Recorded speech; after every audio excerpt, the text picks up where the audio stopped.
everyone. Welcome to another episode of Life Served Neat. Today, Frank Gigante is going to join us. He's a natural pro bodybuilder and elite competitor. He's the author of Everyday Warrior. Frank brings real discipline, real intensity, and a level of precision that shows up in everything he does in life. Frank just doesn't talk about consistency, he's a living example of it. Clean training, steady work, and the kind of grind that doesn't care about if social media is paying attention. His reputation is for coming in prepared, thinking sharp, and staying consistent. When things get uncomfortable, Frank's there. No shortcuts, no drama, just putting in the work. Frank understands something that a lot of people learn the hard way. Real results aren't built on motivation, they're built on structure, habits, and showing up on the days you'd rather not be there. What I respect most is his mindset behind it all. Frank is process driven, detail oriented, and comfortable doing the hard stuff. Whether it's training, competing, or just living life the right way, he knows that results are earned. Today, he brings the same steady focus to Life Served Neat. We're going to talk about what it takes to perform at a high level and how to stay consistent when life around you gets loud. He's my friend for more than 50 years. How do you like the shirt, Franco? Love the Welcome, shirt. Frank Gigante. How are you, Thank my you for man? having me. I am great today. Thanks for having me on again. Man, it's good to see you. Let's jump right into it, Frank.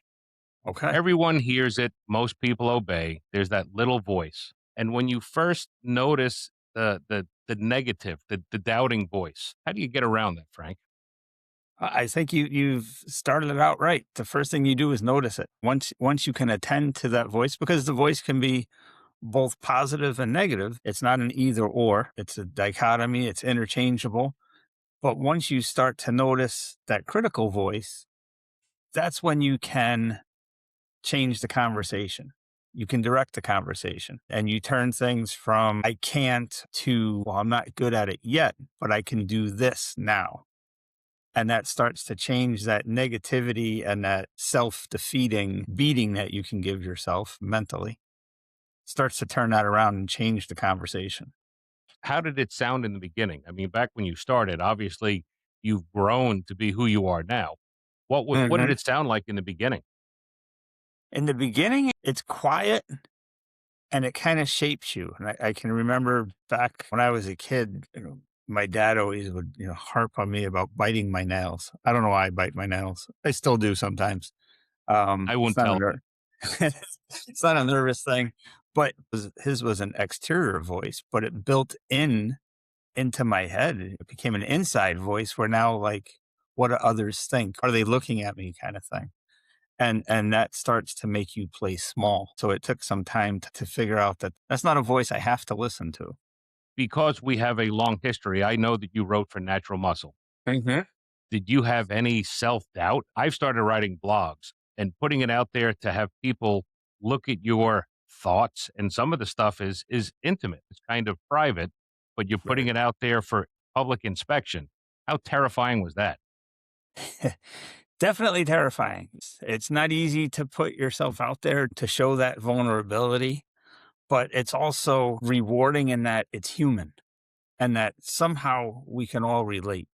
So when I was writing those articles, if they weren't fitness geared or nutrition geared and they were mindset, which is what I'm big on, putting that out there, at first that voice was, who are you to be doing this? And then I had to switch that around to, who am I to not be doing this? Because who else can do it like I can? So putting it out there then not only empowered me to be myself and put it out for others to see, but it also became rewarding when it would resonate with other people. And they can have that conversation back of that point you made really hit home. And this is how I applied it to my own life. And that's where that conversation changed. And then it became an empowering voice and not a limiting playing small voice. Let's talk about how you control the narrative. It's the internal narrative, Mhm. intuition versus fear. How do you tell the difference? Fear is loud. Fear is safety. In a moment, that fear is urgent and you need to act now. I relate it to people going through breakups because we've all had them. You miss that person, and suddenly in the middle of the day, middle of the night, you get that urge like, I just need to tell them this, and I just need to reach out, and I just need them to know this. And that's that urgency, and it's immediate, and it's fear. It's fear based, and fear holds you back, and it's safety. Where intuition, I think I should be doing this, is very calm, and it's driving you toward your path of your goals, your desires. Still a little sense of fear, the unknown, but intuition is calm. And so that's kind of how I can tell the difference of something that needs to happen now versus something I can move forward with a process and a plan. And as you mentioned earlier, the discipline to kind of do it the right way. So you're saying intuition is cautious and fear is urgency. Yes, for the most part. Have you ever logicked or reasoned yourself out of doing something important, something that um, became life changing when you actually did it? Yeah. There was a time when I first turned pro as a bodybuilder. I was competing locally, and there was a couple shows a year around here. And then I saw a federation that had a show about 6 hours away. And I thought, wow, it seemed like a great organization. It was from across the pond. They were coming from Scotland and Europe. And it's like, that's a much, much bigger pond to play in. And the fear was talking myself out of it, of all the cost of going and all that kind of stuff. And I had some friends at the time who, when I mentioned it, thinking that they would like, oh yeah, that's a great wish, but it wouldn't really happen. They were like, yeah, if you're going, I'm going. And then that suddenly became like, whoa, this could be real. And I'm not nuts for thinking this. So I had to, again, flip that script. Instead of playing small and playing safe, and that fear of, well, you can't. And, logically, I could list, well, it's going to cost money. You got to get a hotel, you got to drive or fly, and all that kind of stuff. Put those aside because they're true to a point, but they shouldn't hold me back. So once I flipped the script and started thinking, yeah, why not do this? The, the, the greater regret would be not doing it and not knowing, where if I go, opportunity is wide open because who knows what could happen. And I, so I that think I was at that first show. you indeed were. You All right, indeed Frank. were. So let's talk about self sabotage. What's the most destructive sentence people tell themselves or repeat to themselves without even realizing it? Most usually it starts with I'm not. I'm not, I can't, and I wish. Those I think are the three biggest things that fear keeps us safe and holds us back. I'm not good at, as we were talking earlier, I'm not good at building a website. Doesn't mean I can't build a website. It just means I'm not good at it yet because I've never done it, or I've done it on a very limited basis. And that's that change in that voice. Yeah, I'm not good at whatever it is because you haven't done it yet. But once you start, you get better. You're still going to suck at it, but you're better than you were before you started. So anything that starts with I'm not usually is a big fear and destruction type mindset without even thinking about it. And do you think that mindset is about self worth? Is it about feeling the timing of it? I'm not ready. Or are they comparing themselves to someone else saying, I'm just not good enough? Probably a mix of all of those. But again, I'm not ready starts with I'm not. We're never ready. The first time you did anything, you were never ready because you'd never done it before. So how would you know what it means to be ready? It's not until you actually started it that you started to get better at it. And then you had an idea of what you were doing, what you needed to work on. And it took away that unknown aspect of it. Again, the fear of the unknown that held you back suddenly is gone the minute you start doing something. That's almost from the beginning. Uh, As a kid, how young are you when you first say, I can't, I'm not? Oh, absolutely. I think that's for whatever reason in our either human experience or just society, I'm not sure which. That's almost our go-to statement when we start things. We always immediately look for the negative or the reasons why we can't do something or aren't something rather than all the things we can do or what we could be or could go on to do. I don't know why we have that, but I think almost as a default, we immediately, and it could be the fear, immediately pull everything back and just the reasons start coming of why we can't, shouldn't, won't, or whatever. And Now, it takes a conscious effort to flip that script. I don't know when, but as far back as I can remember, I've done stuff. We all work on the houses. I cut a hole in the wall and put a new door in. I just Mhm. figure, and this is with almost everything in my life. If someone else can do it, they're not that much smarter than me. That they're that much more crafty than me. I always look at it, if someone else can do it, I should be able to figure it out. Now, Yes, why can't I? it it's different. Like if you and I go to the gym, clearly you're going to outlift and outperform me. But with almost anything in life, I try to look at it as, well, if they did it, I should be able to figure it out. Hmm. Yeah. And I have that conversation with students a lot when they ask, how long have I been doing this? And, I want to look like you one day. And so you can, because I started exactly where you are at 14 or 15. And this student standing in front of me who's medium build or out of shape or not that muscular, because none of us were at 14 or 15. And so when they ask that question, that's kind of what I tell them. I started where you start because we all started in the beginning. I didn't wake up like this. It takes time. Obviously, I love how good you look now. You've put a tremendous amount of work in to be where you're at. The two pictures that I love, or the three comparison pictures, are you have pictures out when you were much younger, teenager, skinny, in like Mhm. your first set of posing trunks. You were skinny.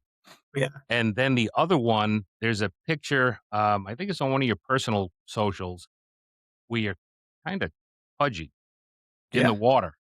And Yep. Yep. I think for people to understand that you were not born this freakish athlete with incredible genetics, to see the skinny kid and to see the chubby man, and then see what you've turned both of them into, I think allows you to touch the everyday person that goes, "Oh, well, this guy's just a freak." No, he's worked to get that way. Yeah. And it's all part of the journey. And at any point, those were, especially the heavier pictures. I was in line with the goals I had at the time, and at that time, I was not competing in bodybuilding because I had competed before, but I wasn't at the moment. But I was lifting and training hard and eating hard, and the goal was simply get as big and strong as I could. So what it looked like didn't matter. It just mattered as far as my goals in the gym. And so, yeah, it's a very different look than where I'm at now. And knowledge wise, you know, I've had to learn a lot more since then to kind of fine tune things as I go. So it's human. It's all part of the journey. It's not a highlight or a snapshot. It's just real life. Okay, going from "I can't, I'm not" to "Why not me?" How do you rewrite the voice? How do you train it to encourage you without being delusional or lying to yourself? Yeah. I, and I don't think the voice ever goes away. Even that critical voice never goes away. It's there for safety and it's there because it's comfort, but it's also a voice we don't always have to listen to every time. And it's not a conversation we have to buy into every time it pops up in our head. But I think the way to back that up is if I turn the why can't I run a marathon? Well, I'm going to go outside, put my sneakers on, and I'll probably run about 4 houses down before I'm huffing and puffing. Okay, so I'm not going to run a marathon today, but I just ran 4 houses. And so I backed it up with action. Like I can run left foot, right foot, left foot, right foot. I think I've got that down pretty well. So now I've got action to back up. Well, I can run a marathon. I'm just not there yet. Tomorrow I go out, I run 5 or 6 houses down. The small actions you take are what back up the confident voice that says, yes, you can. You just have to keep going. Well, for full transparency for everybody out there, Frank may run 4 houses. That's twice as far before I'm huffing and puffing. So, Frank, the voice that you hear in your head now, does it talk to you more like a coach or is it still that critical voice? There's still a critical side to it. I struggle with that at times. Most times I can work through it or I can put it in perspective. I can give myself the evidence that I am doing what I set out to do, and it's not going to hold me back. But there are days. Everybody has their days where the struggling is real, and so I start to question things. You start to doubt things more, but I know it's flowing through me, and it's not going to stay. And it's temporary. I'll entertain a little bit and then I'll just know, hey, this is just a feeling or a moment that's going to pass. It's going to keep going. It doesn't have to live within me. And I'll get back on track. And then I can, again, begin to build the reasons and the actions and take those actions that say, oh, yeah, I am doing what I should be doing to get to my goal. On the days when the voice gets loud, do you say something to yourself? Do you remind yourself of a time or an act where things changed? Yeah. Yeah. First thing I do is I'll call it out and I'll be like, okay, that's the voice. I don't always name it, but I know the voice. And I say, okay, well, I've already done this, this, and this, so I know I'm on track. I may not feel it that day, but I am doing the things I need to do. And I will remind myself of you've been through this before, or remember in this situation, this is how you overcame it. And so again, having the evidence and the actions I've taken to back up the confident voice definitely shifts that energy. You mentioned the confident voice, and forgive me, I'm trying not to dig too deep here. I hope I don't step on toes, but clearly you're a high performer. You're highly motivated. What can you possibly still doubt? Right? I mean, what are you willing to share what your doubts are?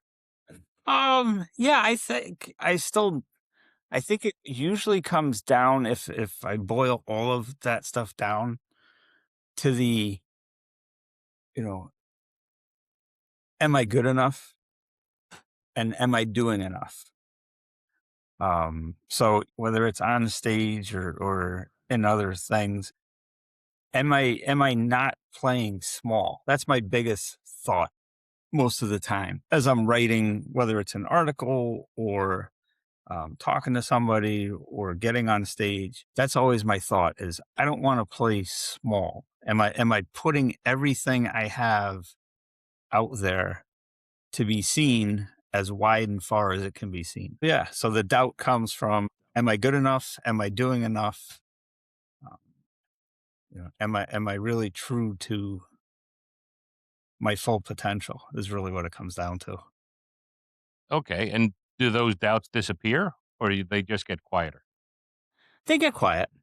Like I said, I think those voices are always there, and again, it's the positive and the negative, not simultaneously, but they're there. It's not a one voice or the other. It's just a matter of at times like, okay, yeah, I think the world's gonna end, but it's probably not. So that's a nice thought, but I don't have to live by it, and that's what it comes down to. Is like I said, I don't have to attend every conversation that shows up in my head. All right. This one is real for me as well. Imposter syndrome. Is it a constant companion or is it a phase you go through? For instance, you said, well, who am I to be writing these articles? But who am I to be starting a podcast? So I think for me, in relation to the podcast, I think I'm trying to put unique content out there for real people with real people, right? You're a real person. They can go and find you. They can watch you compete online. They can find your articles, and you're a school teacher that's also a pro bodybuilder, and that's amazing stuff. But you're a real person. You have Mhm. kids, you have a wife, you have bills, you have headaches. It's not just glamorous. It's not rock star life. You got to do the roadie work too. This podcast, we're brand new starting this out, and we might have two people watching it. Your mom and my wife.